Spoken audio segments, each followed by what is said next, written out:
ശ്രീ ബാലകൃഷ്ണനാണ് വടകരയിൽ നിന്ന്. ശ്രീ ബാലകൃഷ്ണൻ, ഈ കേന്ദ്ര സർക്കാർ തങ്ങളുടെ ഒരു പദ്ധതിക്ക് ഒപ്പിട്ടില്ലെങ്കിൽ ഞങ്ങൾ SSKക്ക് ആയിരുന്ന ഫണ്ട് തരില്ല എന്ന് പറഞ്ഞ് അക്ഷരാർത്ഥത്തിൽ ഒരു സംസ്ഥാനത്തെ സാമ്പത്തികമായി ഞെരുക്കി ഭീഷണിപ്പെടുത്തിയാണ് ഈ പദ്ധതിയിലേക്ക് കൊണ്ടുവരുന്നത്.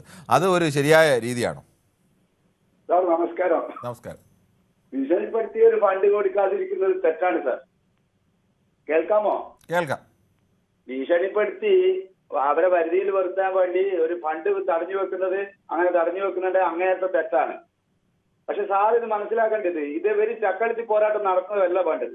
ഇതിൽ എന്താണ് ഇവിടുത്തെ വിദ്യാർത്ഥികൾക്ക് ബാധിക്കുന്നതെന്ന് പബ്ലിക്കായിട്ട് മുഖ്യമന്ത്രിയോ ഉത്തരവാദപ്പെട്ടോ പറയണം. ഈ PMC പദ്ധതിയിൽ ഞങ്ങൾ ഒപ്പിട്ട് കഴിഞ്ഞാൽ ഇന്നേ സംഭവം കേരളത്തിൽ നടക്കും, ഇത് ഭരണഘടനയ്ക്ക് വിരുദ്ധമാണ്, രാജ്യത്തിന് വിരുദ്ധമാണ് എന്ന് തക്കതായിട്ട് തെളിവ് പബ്ലിക്കിന് മുമ്പിൽ പറയണം.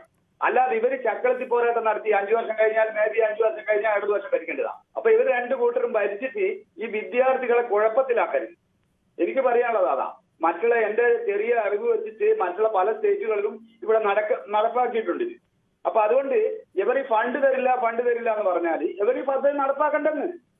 ഇവർക്ക് ഫണ്ട് തരുന്നില്ല എന്തൊക്കെ മാർഗങ്ങളുണ്ട്. അങ്ങനെ ഒരു പബ്ലിക്കിന്റെ ഫണ്ട്, ഒരു സംസ്ഥാന സർക്കാരിന്റെ ഫണ്ട് ഒരു യൂണിയൻ ഗവൺമെന്റ് തടഞ്ഞു വെക്കാനാവുന്ന എനിക്ക് തോന്നുന്നില്ല, അതിൻ്റെതായ കാരണങ്ങളില്ലാതെ. ഇതൊക്കെ ചോദിക്കാൻ ഇവിടെ ആരും ഇല്ലേ? അപ്പൊ അതുകൊണ്ട് അത്തരത്തിലൊന്നും ചർച്ച പോകണ്ട. ചർച്ച പറയണം. ഈ UDF സർക്കാർ ഇതിൽ താല്പര്യമില്ലെങ്കിൽ ഇവിടുത്തെ വിദ്യാർത്ഥികൾക്ക് ഇന്നേ രൂപത്തിലുള്ള കുഴപ്പമുണ്ട്, RSS വൽക്കരിക്കപ്പെടുന്നതാണ് എന്ന് പബ്ലിക്കിനോട് പറയണം. അല്ലാതെ ഇവർ അവിടെ ഇവിടെയും തൊടാതെ മുമ്പ് സർക്കാർ ഒപ്പിട്ടിരുന്നു, ഞങ്ങൾക്ക് അത് പിന്മാറാൻ പറ്റൂല, ഞങ്ങൾ ഉപസമിതിനെ വെച്ച്, ഇതൊന്നുമല്ല. ഇത് വിദ്യാർത്ഥികളുടെ കാര്യമാണ്. ഇത് ഉത്തരവാദിത്തപ്പെട്ട സർക്കാർ 102 സീറ്റിൽ അധികാരത്തിൽ വന്ന സർക്കാരാ. ശക്തിയായിട്ട് പറയണം, RSS വൽക്കരിക്കാൻ ഞങ്ങൾ അനുവദിക്കത്തില്ല, ഇവിടെ ഈ പദ്ധതി ഞങ്ങൾ ഒപ്പിടില്ല എന്ന് ആർജവത്തോടെ പറയണം. അതെന്താ ഇവർ പറയാത്തത്? അപ്പോ ഇതൊരു മാരകമായ തെറ്റൊന്നുമല്ല. യൂണിയൻ മിനിസ്ട്രി എന്ന് പറഞ്ഞാൽ രാജ്യത്തെ യൂണിയൻ മിനിസ്ട്രിയുടെ നിയമങ്ങളൊക്കെ സംസ്ഥാന ഗവൺമെന്റ് പാലിക്കേണ്ടി വരും. അത് പാലിച്ചാലാണ് ന്യായമായ ഫണ്ടും കാര്യങ്ങളും കിട്ടുവാനുള്ള അർഹതയുള്ളൂന്ന എന്റെ പരിമിതമായ അറിവ്. അതിനെ ധിക്കരിച്ചു കൊണ്ടുപോയാൽ ഇവർ കണക്കൊന്നും കാണിക്കാതെ അവർക്ക് തോന്നിയ പോലെ ഫണ്ടൊന്നും തലയിൽ ആള് വാർപ്പമില്ലാത്ത സർക്കാർ ഒന്നല്ല രാജ്യം ഭരിക്കുന്നത്. അപ്പൊ അതുകൊണ്ട് ഇവർ ശക്തമായിട്ട് പറയട്ടെ, RSS വൽക്കരിക്കുകയാണ് PMC കൂടി, അതിവർ ശക്തമായിട്ട് പറയട്ടെ. എന്നിട്ട് ഇവർ ഇത് നടപ്പാക്കണ്ട, സമൂഹത്തോട് പറയണം, പബ്ലിക്കിനോട്.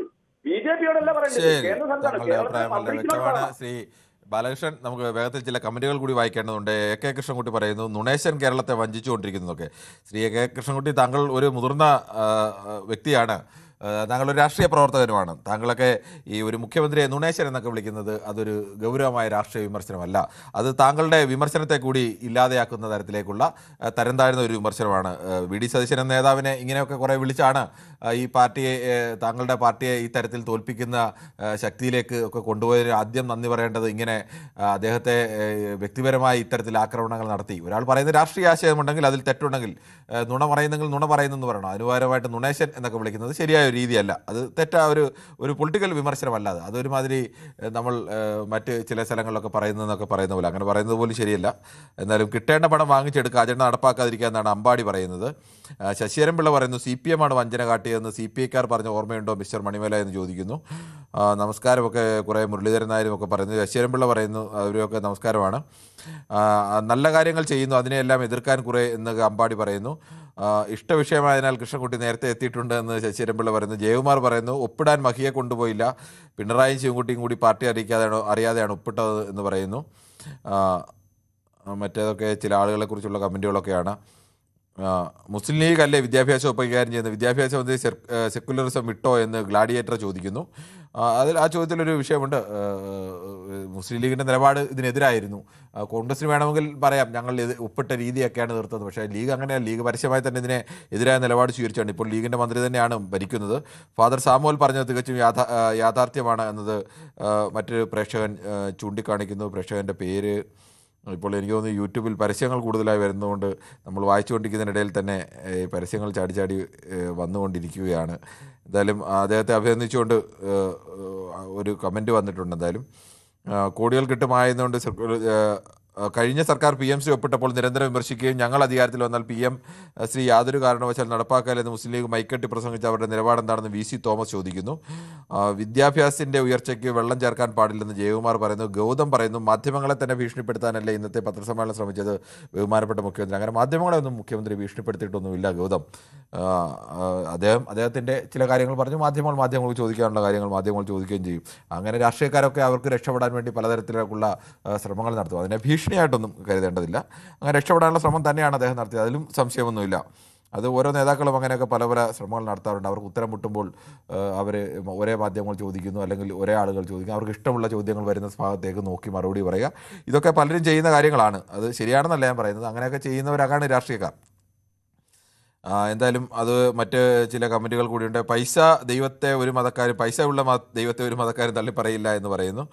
അത് പ്രധാനമാണ്. ഇതിനെല്ലാം അർത്ഥം പണം തന്നെയാണ്. കമൻറ്റ് വായിച്ചില്ലെങ്കിൽ ന്യൂസ് 18 ചാനലിൻ്റെ മുന്നിൽ കുത്തിയിരിപ്പ് സമരം നടത്തുമെന്ന് ജയകുമാർ പറയുന്നു. ശ്രീ ജയകുമാർ, എന്തായാലും കുത്തിയിരിപ്പ് സമരത്തിന് പോരെ, നമുക്ക് ഇവിടെ ഇരിക്കാം. ഇടയ്ക്ക് ഒരു ചായ കുടിച്ച് കുറച്ച് നേരം ഉണ്ടെങ്കിൽ നമുക്ക് ഫ്രീ ടൈം കിട്ടുവാണെങ്കിൽ കാര്യമൊക്കെ പറഞ്ഞ് എന്തായാലും ഇരിക്കാം. എന്തായാലും താങ്കളുടെ കമൻറ്റ് എനിക്ക് ഇഷ്ടപ്പെട്ടു. ഇന്ന് ആരെങ്കിലും EDയെ പേടിപ്പിക്കാൻ പോയോ മണിമലച്ചേട്ടാ? കൂടെ നിൽക്കണം, അതാണ് നമ്മുടെ കരുത്ത് എന്ന് പറഞ്ഞ മഹാൻ. പാവ 26 പിള്ളേരകത്ത്, സാറന്മാർ പുറത്ത്, ആർക്ക് പോയി? പിള്ളേരുടെ വീട്ടുകാർക്ക് എന്നൊക്കെ പറയുന്നു. അത് ഇതുമായിട്ട് എന്താണ് ബന്ധമെന്ന് മനസ്സിലാകുന്നില്ല. മനോജ് കുമാർ, അദ്ദേഹത്തിനല്ല വിഷയം അറിഞ്ഞുകൂടാത്തത്. കിരൺ, നിങ്ങൾക്കാണ് വിഷയം അറിഞ്ഞുകൂടാത്തത്, അതുകൊണ്ടാണ് കമ്മ്യൂണിസ്റ്റുകളെ ജനം കൈയൊഴിയുന്നതെന്ന് പറയുന്നു. എനിക്ക് വിഷയം അറിയുന്നതും അറിയാത്തതും കമ്മ്യൂണിസ്റ്റുകളെ ജനം കൈയൊഴിയുന്നതും തമ്മിൽ എന്താണ് ബന്ധമെന്ന് എനിക്കിപ്പോഴും മനസ്സിലായില്ല. ഞാൻ ഒരാൾക്ക് വിഷയം അറിയില്ല എന്ന് പറഞ്ഞത് ഒപ്പിട്ടില്ല എന്ന് ഒരാൾ പറഞ്ഞു. അങ്ങനെ ഒപ്പിട്ടതല്ല, ഒപ്പിട്ട കരാറാണ് പിന്നീട് മരവിപ്പിക്കാൻ പറഞ്ഞത്.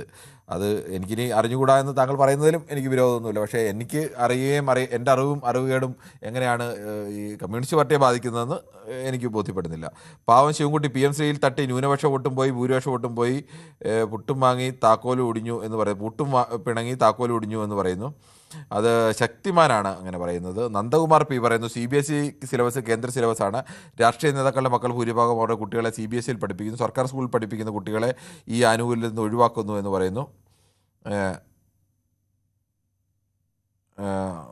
അധികാരം കിട്ടിയാൽ PMC അറബിക്കടലിൽ എന്ന് പറഞ്ഞ ഷാജി ജീവിച്ചിരിപ്പുണ്ടോ? KM ഷാജി ഉദ്ദേശമാണ് എന്ന് തോന്നുന്നു സുനിൽകുമാർ പറയുന്നത്. കൂടുതൽ വാർത്തകൾക്ക് News 18 Keralam YouTube channel subscribe ചെയ്യുക.